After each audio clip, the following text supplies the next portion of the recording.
Con l'attaccante Francesco Ruopolo fuori rosa dopo la confessione nell'inchiesta calcio scommesse per la combina di alcune partite quando era l'Albino Leffe, il Padova arriva alla sfida decisiva con il Gubbio appeso ai nervi, 4 punti da recuperare sulla zona playoff, 3 partite ancora da giocare, ma un solo punto conquistato nelle ultime 5 gare. Sfida da vincere a tutti i costi anche per il Gubbio, penultimo, che deve recuperare 5 punti sui playout. Partita quindi di vitale importanza per le due squadre. 4-3-3 per il Padova di Dal Canto, in porta Perin, la difesa con Legati, Schiavi, Trevisan e Renzetti, a centrocampo Bovo, Marcolini e Bentivoglio, in attacco Cutolo, Caccia e Dramè. Apolloni risponde con il 4-3-1-2, Farabbi tra i pali, Bartolucci, Cottafava, Caracciolo e Mario Rui, 4 della linea difensiva, Sandreani, Nuanco e Lunardini a centrocampo, il paraguaiano Guzman dietro i due attaccanti Ciofani e Graffiedi, arbitra Irrati di Pistoia, assistenti Vivenzi e Avellano. A Padova c'è il sole, fa molto caldo, siamo attorno ai 30 gradi, terreno di gioco in buone condizioni,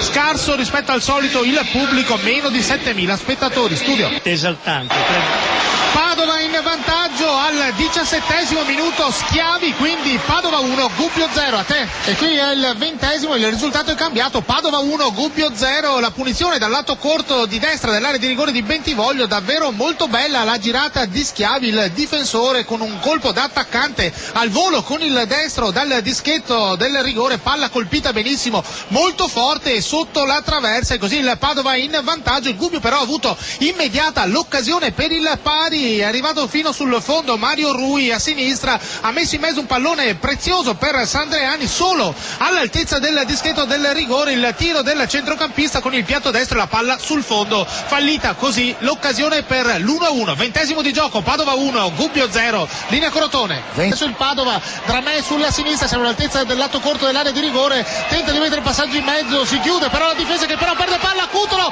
il tiro deviato in angolo all'ultimo istante da Caracciolo, una grande occasione per il Padova. 31 minuti e mezzo, Padova 1, Gubbio 0, Crotone. Ovo in area, il pallone per Cutolo che controlla, siamo dentro l'area di rigore del Gubbio, ancora Bovo, mette in mezzo per Caccia, il tiro in diagonale, la parata del portiere Farabbi, grandissima azione, grandissima opportunità per il 2-0 del Padova, il gol del Vicenza Empoli, un ulteriore colpo alle speranze di salvezza del Gubbio che prese 3-0, Varese che chiaramente ora attende notizie da Padova, un eventuale gol del Gubbio.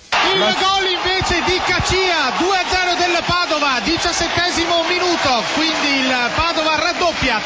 E dunque dovrà aspettare probabilmente il Varese prima di festeggiare l'accesso ai playoff. Varese. E qui siamo al 19°, è cambiato il risultato, Padova 2, Gubbio 0, il Padova in contropiede, l'uscita di Farabbi su Cutolo, il portiere ha tentato il tackle fuori area anche su Caccia che però ha recuperato il pallone dal limite, ha fatto partire un pallonetto sotto la traversa, gran gol di Caccia all'11° centro stagionale, e il gol del 2-0 è arrivato in un buon momento del Gubbio che dopo aver sentito le notizie che arrivavano da Empoli, cioè il pareggio del Vicenza, aveva visto una qualche speranza in più, e poi invece è arrivato il 2-0 del Padova. Siamo al 19°, Padova 2, Gubbio 0, Crotone. Primo tempo direi tutto sommato sopporito. Il 3-0 del Padova al 44° minuto, Cutolo, Padova 3, Gubbio 0. Con il Gubbio tutto in avanti, il contropiede di Cutolo, 45 e ancora un'occasione questa volta per Lazarevic, ancora in velocità, ed è finita qui a Padova batte Gubbio 3-0.